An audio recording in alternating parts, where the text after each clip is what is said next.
So, on with the day in advice. We're on to Matthew Boggs, is that? So let's have a look at what he's got to say. Hey everybody, Matt Boggs here. Welcome to the YouTube channel. I am the co-author of Project Everlasting and the creator of Cracking the Man Code. And this The Man Code. Ooh. is your place to understand the hearts and minds of men and attract the relationship you deserve. I'm glad you're here. There's amazing videos posted on Oh, so this is for women. communication secrets, where and how to find the man that you want in your life, and all sorts of goodies about how to amplify the love that you experience. So before you watch any videos though, make sure that you subscribe so you... Well, first I'm going to check out your videos, and I'm going to go to sort by most popular, and let's have a look. You're the premier channel for creating the love life you want. And it looks like it's a video for women. What men consider great sex. 4 secrets. 8.3 million views. Well, the next one down. 9 sexy texts that will drive him wild. Whew, 5.8 million views. The third one. 5 sexy ways to kiss a man and turn him on. This is all to do with sex. Like, when you go on the men's channels of like how to get a woman, it's all about how to get her back and this, that, the other. This one's about and how to be romantic and do what she wants, and this one's all, when you go on the women's advice channel, it's all about sex. 10 ways to touch your man that will drive him wild. How men fall in love. Oh, let's have a look at that. If you do expense reports, you have to try Clio. Clio is the company card that logs all your business. Well, men fall in love via sex, I would have thought. Seems as they're your most highest rated views. Hi there, Matt Boggs here with Project Everlasting and Cracking the Man Code. This is video number 3. And in today's video, we're going to be talking about how men fall in love. And the one word you can use that actually facilitates that process, helps us fall in love faster, and is what I call the alchemy of sex drive. Because how men fall in love is very, very different than how women fall in love, and it has to do with how we're wired up. So let's take a quick glimpse into how a man's brain is wired up. A man's brain is completely compartmentalized. It's like a giant apartment complex. And we have one apartment for each thing in our life. We have one apartment for the money we make, our job. We have one apartment for seeing, one apartment for hearing, one apartment for eating, one apartment for our car, one apartment for you, a giant Compartmentalize. penthouse apartment for sex, an apartment for sports. We have a little mini studio apartment for our feelings. And the trick... No, I don't think that's true. I think fundamentally underneath every thought is a feeling. Even apathy is a feeling. If you don't care about something, or if you're apathetic towards something, that's still an emotion. And so I think that emotions come in, energy and motion, they're translated into feelings, then feelings are translated into thoughts. trick is we can... So underneath the thoughts are feelings. A thought is really just a feeling trying to express itself. So I don't think that's true. I think men have a huge capacity for emotion. only be in one apartment at a time. They've done functional brain scans. Again, I think feelings are underlying all departments. I don't think feelings are just a compartmentalized little area that men go to. I think they're at the core. I think feelings are at the core of everything. Not just men, just all human beings do. I think people are driven by feelings. Of men while they're reading the newspaper, and the apartment that controls our hearing is completely separate from the apartment that controls our vision. So when we're in our visual apartment, the compartment that controls hearing is totally like dark. Yeah, men have really good focus. They have to survive, and women are attracted to men because of their survival value. It's literally like we're deaf when we're trying to watch the TV or reading a newspaper. Have you ever tried to get a man's attention when he's watching Sports Center? All right, highly difficult. So it's not that difficult. You go over to them and you ask for their attention. If they give it to you, you then talk, and if they don't give it to you, then you walk away. We can only be in one apartment at a time. This is very, very different than a woman's brain. A woman's brain is completely connected, okay? Where your job is connected to your car, is connected to the money, is connected to how you feel. Yeah, I agree. Everything is an ecosystem. about yourself, is connected to your girlfriends, is connected to your relationship, is connected to your clothes. The clothes that you wear is connected to everything. Your connection center, the corpus callosum, right in between your right hemisphere and left hemisphere, is bigger than a man's, up to 20% bigger than a man's, and it's connecting everything. There's a great book title that says, men are like waffles, women are like spaghetti. So your emotional area and your sexual area are super connected. So often in a relationship, you not only know, and this isn't all the time, but this is sometimes, and the majority of time, women will know how they feel about a man much sooner than a man will know how he feels about a woman. Well, how the hell can you measure that? Because the area that controls his sex drive is entirely on the opposite side of his brain from where his emotions are. And the sexual area of his brain is huge and the emotional area is tiny. It's like saying the sexual area of his brain is Miami and the emotional area of his brain is Seattle, right? Like that's how far apart they are. So I call this the law of Miami, because when a man meets you, typically he's in the sexual area of his brain, which is a good thing. No. When I meet a girl, I'm not in the sex area of my brain. I'm looking at her and I'm seeing if she's a decent person or not. See if I want to spend time with her. See if I want to get to know her. I'm not thinking about sex at all. It means he's attracted to you. Men do not marry women they're not attracted to.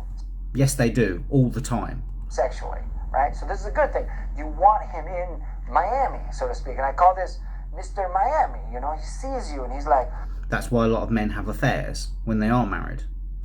oh my goodness, look at her, look at her hair, look at her eyes. She is gorgeous, right? This makes me sick. Right?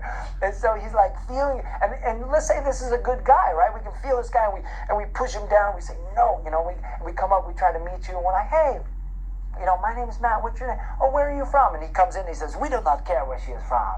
We want her to know where we are from, you know. And he's got this like this dueling forces inside of him. Is this big sex drive, and then he also wants to be a good guy. So let's say, so this brings me to the one word that allows a man to fall in love with you, because oftentimes, and depending on the man and One word that allows a man to fall in love with you. Jesus Christ.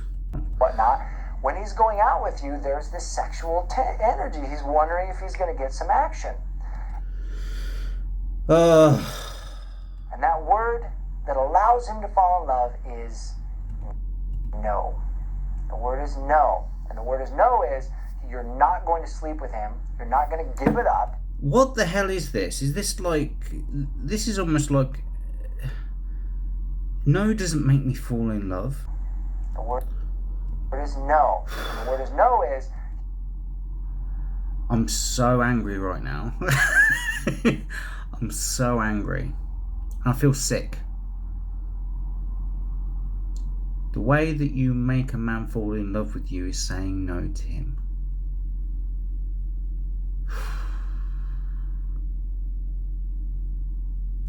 You're not going to sleep with him. You're not going to give it up until he signs your contract. Now, what is your contract?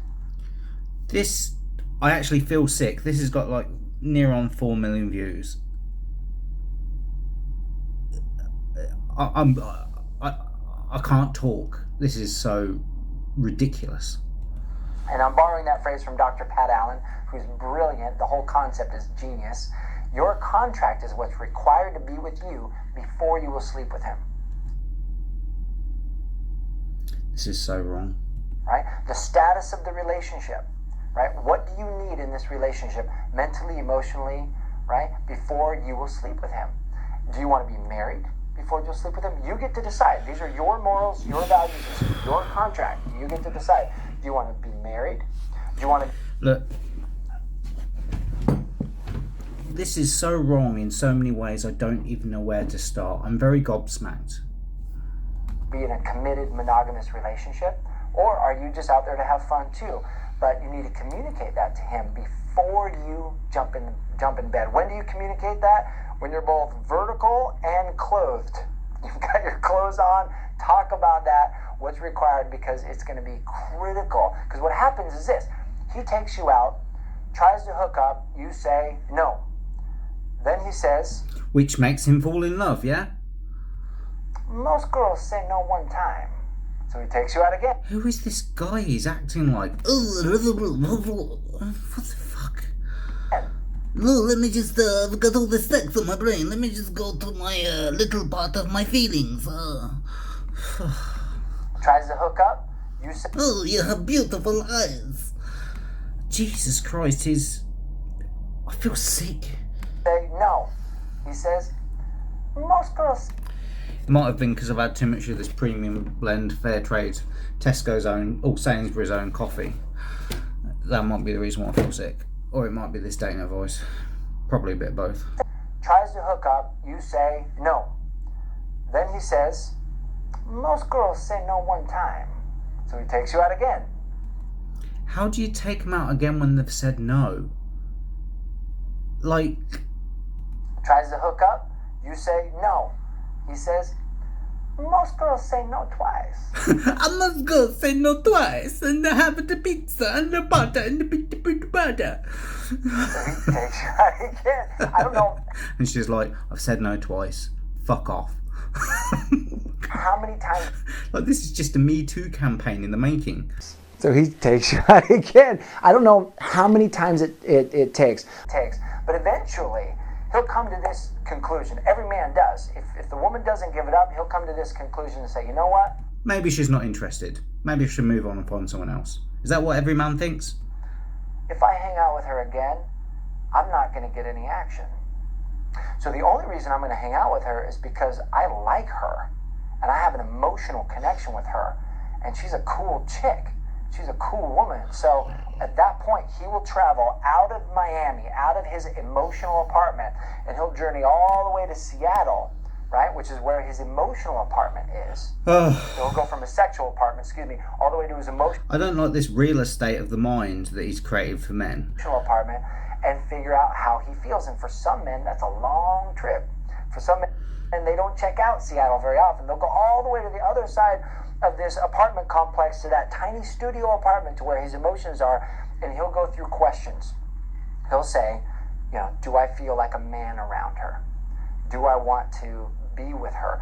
Do I have what it takes to make her happy? All those questions that we go through as men to decide, how do I feel about this woman? And This is so wrong. I don't even know where to start. in order to be with her. So there is a tremendous amount of energy men have, that sexual energy. We have about 20 times more testosterone than women do. Testosterone for both of us is what drives our sex drive. This is why men want it more typically. So that's a huge amount of force and energy that you're using by saying no. You're saying, look, you want some of this, then I need to have this contract signed. I want monogamy, I want commitment, I want a deep emotional connection, not even emotional, mentally, spiritually. I want to be connected with you. That's a lot of motivation that he has. Well, what if he lies? Like, that happens all the time, doesn't it? Men pretend and fake love in order to sleep with a girl. That happens all the time. What if he's lying? To deliver that to you. And stating your want is also one of the sexiest things a woman can do. One of the sexiest four-letter words a woman can speak is W-A-N-T, is want. Because that's providing a blueprint for us to be able to deliver to you something that will make you happy. This is not a service industry. This is so the opposite way around to how it works and what's healthy. Sex is not a reward. It's not, your genitals aren't some carrot on the end of a stick based on if you get what you want or not. There's that in us. So a lot of women ask, when is it okay to have this conversation? Right? Usually is when he's trying to get some action from you. Because that's when you can let him know, what your status is and what your contract is. My fiance, on our first date, don't worry about having this conversation because you're never going to scare away a guy who doesn't want a commitment. If a guy is ready and he's there in his life and you say that you want, he's like, okay, but here's the new one. You need to get to know somebody first. It's sort of like you can't just go on with this whole commitment thing. Wants. State it as what you want, not necessarily what you want with him. State it as what you want in your life. The very first date I went on with my fiance, it was our first date, after dinner, we're sitting in the car and she's just talking about her life, and she's talking about what she wants. And I remember her saying, she said, you know, I am so tired of dating guys who just want to have fun, and I'm not serious. I'm not looking for anything special, because I really want something special. I want something serious. I want to have something and I have fun. This is like the guide on how to be a beta male, isn't it? This is like, you know, after she slept with everyone else, then she's ready to settle down. And I remember looking at her and going, I might be able to give that to you. I don't know. Oh, this is... I feel like someone's hit me in the chest. This just feels wrong on so many levels. I don't know yet. I don't know if you're the one yet, but I might be able to do that, because I kind of feel like I'm in Well, the other guys didn't need to do that. same place in my life. And it was so profound. And 3.5 years later, I proposed, and we're getting married in August. So I can tell you firsthand that this stuff works. So Yeah, I hope you've enjoyed these 3 videos. I haven't enjoyed that video, and I don't mean to judge this man and his fiance or wife or whatever, but like I just feel very sick and empty inside listening to this for the past, 9 minutes. I would say what the alternative thing to do is, but I'm just so sort of like in shock that this is what's popular.